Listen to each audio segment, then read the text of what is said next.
Hikayesini sözlep vermekçimen. Dadam Jajang o'lkasidagi bir kentda tug'ilgan. U 50-yillarda oliy maktabga o'tgan. U shu davrdagi Jungo yoshlar sahnasidagi eng munavvar kishilarning vakili.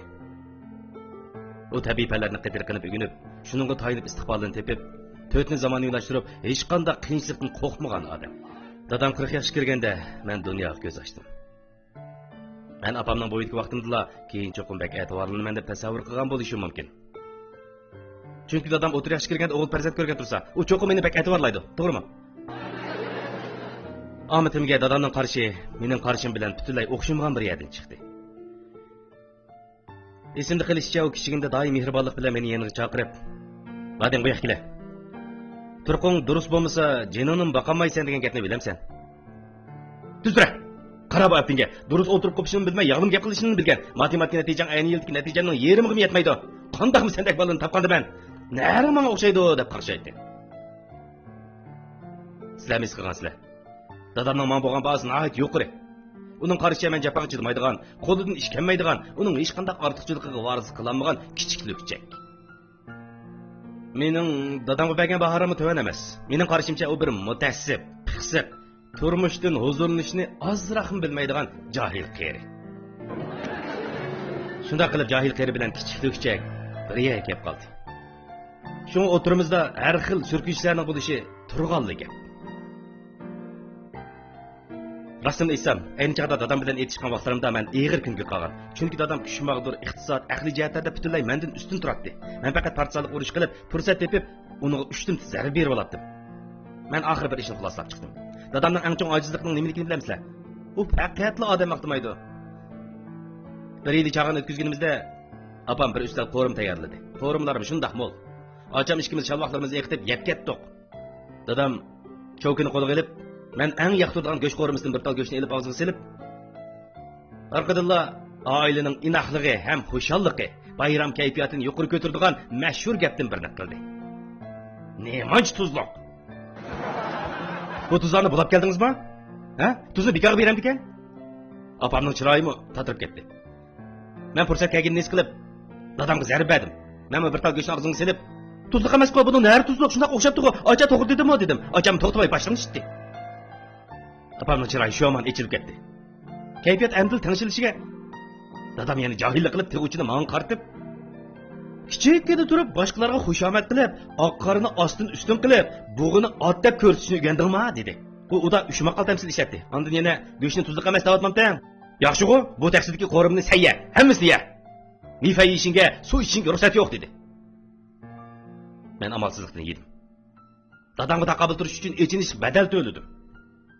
Apam dadamga aslo chag'anda buncha qilishning nima hojati, bola bilan qarashib nima qilasiz? Dadam, qaringiz bo'lmasa men o'g'limni tarbiyalayapman. Kichigingda shuni bilib ol, odam degan prinsipchan, gap qiladigan, amaliyatchan bo'lish kerak. Bo'lmasa cho'qim yaramsiz bo'lib qolsan dedi.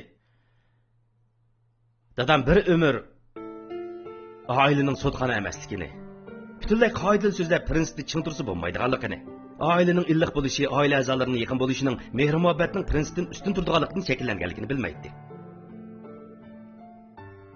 Albatta dadamning butunlay ortiqchiligi yo'q desam bo'lmaydi. Uning ortiqchiligi bak ko'p. Uning eng chong ortiqchiligi, agar uning oldida biror ishga baho beradigan 100 jumla tanlash so'zi bo'lsa, u cho'qim orasidagi eng quloqqa yoqmaydigan gapni tanlab menga savol qiladi. Mavsumlik imtihonda men yillik bo'yicha 2-chi bo'ldim. Yillik bo'yicha 2-chi. Men imtihon qog'ozini elib uyga maqtan qilib oldim. Apam xushalligida shu aman men eng yoqtirgan go'sht qo'rimizini tayyorlamoqchi bo'ldi.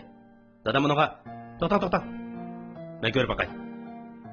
İmtihan qog'ozini ko'rishga boshladi. Ondan kelib turib, menga barliq jungolik otalar shu chog'da deydigan bir gapni qildi. Sizlarcha u nima degandi? Topalg'anlar bormi? Birinchisi kimkan? Dal mushu dangliq jumla. Birinchisi kimkan? Ayni chog'da men danq etib turib qoldim. Beshimga bir das muzdek suv chashqandek his qildim. Bo'pti? Men bilan qeyrisiz shundaqmi? Ikkinchisi men imtihonda yillik bo'yicha birinchi bo'lib imtihon qog'ozini dadamning oldiga etib, ishimda endi nima deysan qilin deb oltadim. Dadam imtihon qog'ozini qo'lga olib, "Ey, ma'lum savolni sen tushuntirganda bu. Yana xato yezsan-ku." Men nima deyishimni bilamadim. Ondan dadam menga u umrda biladigan birdan bir hikmatli so'zini aytdi. Faqat eng ahmaq odamlar o'xshash yerda ikki qitim yiqiladi. Ayni chog'da qanchalik o'g'am qaynab ketganini sizlar tasavvur qilib beqinglar. Men joyimda turib, uningga tikilib qarab, qarshi ko'rsatib, dedimki, dada, meningcha kishining hayotidagi eng cho'ng ahmoqonlik o'g'ilni maqtug'usi bo'lsa-mu, maqtashni bilmaslik.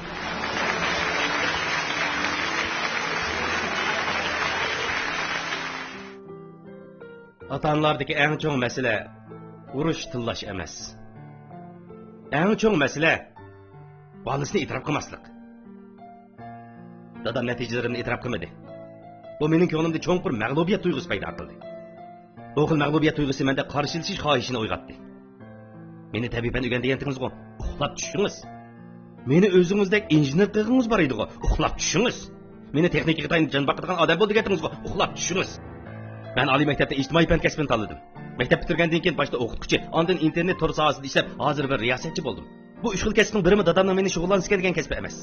Men nutq so'zlashga tayinib jonimni baqalayman. Rostini aytsam, dadasi bilan qarshilashadigan tuyg'u bekli azobli ekan. Men arsalda bo'lib, qanday qilishimni bilolmadim. Lekin vaqtning o'tishiga ergishib, men cho'ng bo'ldim. Dadam qiyirdi. İkimiz o'tirsidagi huquq tarozisi men tarafga qarab erishga boshladi. Uyimizga nurg'un ishlarda mening deganim hisob bo'ladigan bo'ldi. U kichigimda doim meni odat xarakterlik inkor qiladi. Hozir men uni odat xarakterlik inkor qiladigan bo'ldim. Uyda bir ay cho'ng ishlar to'g'risida maslahatlashib qolsak, dadam "Shoman, mencha deyishgilar, sizcha bo'lmaydi. Mening deganim hisob" dedim. Doim shunday deganimda ko'nglimda bir xil o'ch elib olgandek rohat tuyg'u paydo bo'ldi. Bu xil tuyg'u meni bakla rohatlantirdi. Vaqt 2012-yilga keldi. Dadam ağırıp yetip kaldı. Rak kesili. O doktorxonaga kirib bir necha kun o'tmayla qizim Machida tug'ildi. Men dadamga qizimning rasmini ko'rsatdim. Dadam bek xushib ketdi. U xushalligida og'ziga tegmay, "Voy voy, cho'ng qiz navram nimandaq chiroyli qarashli bizning majamatimizning odamida." Bo'lmaydi. Men darhol doktorxonadan chiqishim kerak. Navramni qo'ynimga olsammi, bir suyib olsammi kifoya. Men bu xotirjam ko'z yuma olmayman dedi. Men dadamga "Voy dada, nimalarni deb yurisiz? Siz cho'qim tez saqib ketasiz. Onda sizmi doktorxonadan chiqib, navringizni beqib cho'ng qilasiz" dedim. Dadam bu gaplarimni anlagandan keyin shu necha kunlik tomoq miqdorim ko'rinarli yaxshilandi. Chiroyim illiqlashib ketdi. Shuning bilan men osmonga qarab turib, ichimda tilak tilab, sendan o'tinib qolay. Dadamning panohingni saqlag'aysan. Dadamning kesligi shifolik bergaysan. Dadam ikimizning jini texi oxirlashmadi dedim. Afsuslanarligi telekim ijobat bo'lmadi. Dadamning kesli tezda ig'irlashib ketdi. O ig'ir kasallar bilimiga yetkilib, nafas olish uskunasi taqidi. Uyga qaytish tugul, gapmi qilolmasalik tushib qoldi. Ammo dadamning men bilan birga bo'ladigan kunining oz qolganligini his qildim. Lekin uning bir orzusi bor edi. Men uni bu orzusiga yetkazmoqchi bo'ldim. Men qizimni doktorxonaga olib borib uni ko'rsatmoqchi bo'ldim. Men cho'qim shunday qilaman. Barliq odamlar qarshi turdi. Apam, ocham, ayolim. Hatto doktorlarmi qo'shilmay, "Nim qilay deysiz? Bu degan ig'ir kasalliklar bo'limi, tex eyi to'shmagan buvoqni ko'tarib kirsangiz, biror kasal yuqib qolsa, qanday qilasiz? Sarang oldingizmi?" dedi. Men sarang oldim. Men ayni chog'da xuddi sarang bo'lgandek hamma odam bilan qarshilashdim. Uydagilarning hammasini qoyil qildim. Ondan doktorxona boshlig'ini izlab, uningga sizdan o'tinib qolay. Dadam ko'zi o'shib ketsa bo'lmaydi. Men cho'qim shunday qilaman. Sizga tezlansammi mayli dedim. Men yandim. Ular ma'qul bo'ldi. Ondan men dadamning kasal karavot oldiga kelib, uningga qaradim. O chog'da dadamning asl-hushimi joyida emas edi. Men uni asta silkib uyg'otib, "Men qarang dada. Men hozirli uyga qaytib, navringiz deb kelaman. Uni bir ko'rib oling. Bo'lamdi" dedim. Dadamning ko'zlari shu yomon villit ichilib, paqirab ketdi. Men uning shunda xush bo'lganini, bakta qazo bo'lganini his qildim.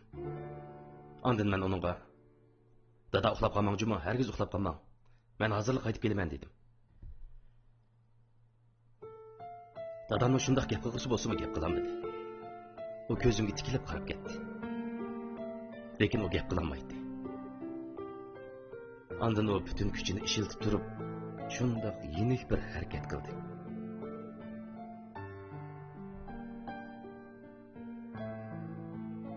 Men nima bo'ldi dada? Navringizni ko'ringiz yo'qmi dedim.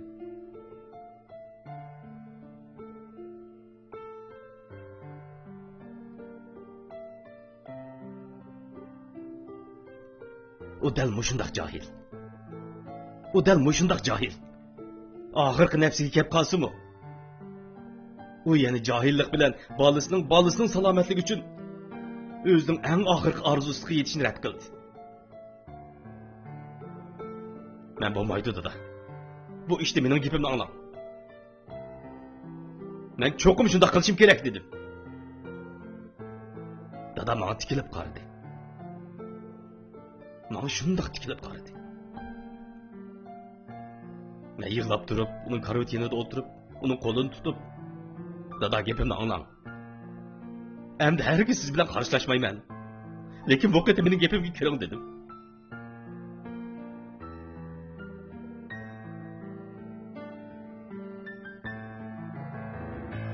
Bir mahal o'tgandan keyin men uningga sizning gapingizni anglay dedim. Sizning biz uchun o'ylashayotganingizni, balam uchun o'ylashayotganingizni bilaman dedim. Shu kuni oqshimi men uning bilan shundoq uzun paranglashdim. Uningga ilgari aytib baxmagan gaplarni qildim. Uning bilan paranglashqim bo'lsa-mu fursat topolmay yurgan edim. Eng oxirgi oqshimi uning shundoq ko'p gaplarni qildim. Men uningga dada xotirjam bo'ling. Men cho'qim qizimni obdan boqaman. Uni sog'lom cho'ng qilaman. Dada xotirjam bo'ling. Men cho'qim opamning oldidan obdan xabar olaman. Uni sog'lom, xushal, uzun umr ko'rgizaman. Xotirjam bo'ling, men baxtli yashayman. Mendan cho'qim iftixorlanasiz dedim. Dada, sizga ko'p rahmat. Dadamning kuchi qolmadi. U beshini yo chayqamadi, yo ling'ishitmadi. Lekin uning ko'z yoshlari xuddi hozirgi holatdek ko'zni bo'ylab to'xtamay eqishga boshladi.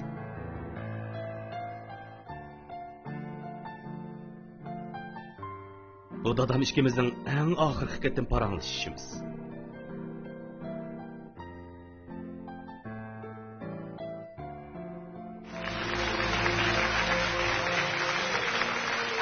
Kechiring. Dadam ketdi. Ata-bola ikkimiz o'tirisidagi jang oxiri oyoqlashdi. Hech qaysimiz yengolmadik. Lekin nurg'un afsuslik qoldi. Dadamga sanoqsiz jungo ota-onalarining simosi mujassamlangan. Mening dadam mutassib odam. Lekin u bir umr odam bo'lish prinsipi bilan kasb axloqini saqlab kelgan. Mening dadam tejashchan, hatto pixsiq. Lekin men uy olganda u tejashchanlik qilib yiqqan hamma pulini hech ishkilanmayla menga bergan. Mening dadam bir umr kurash qilgan. Oilasi uchun, bolalari uchun, bolasining bolasi uchun kurash qilgan. Lekin u o'zini bir chetga qayirib qo'ygan.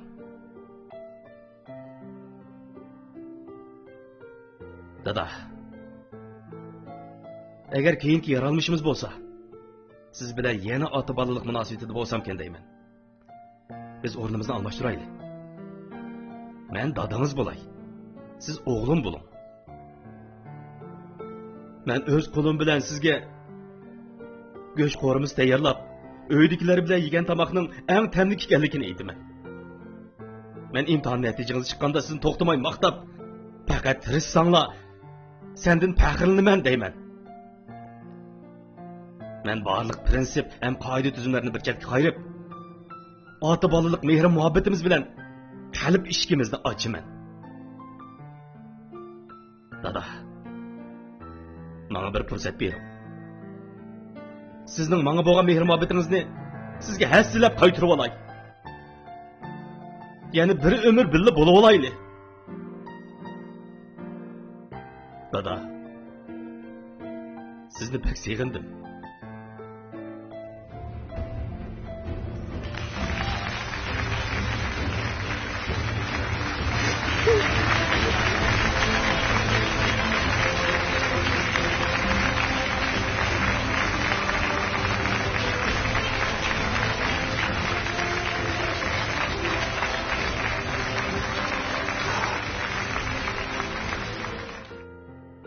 Bu nutqumni o'zim eng so'ydigan dadam Mavilonga taqdim etdim.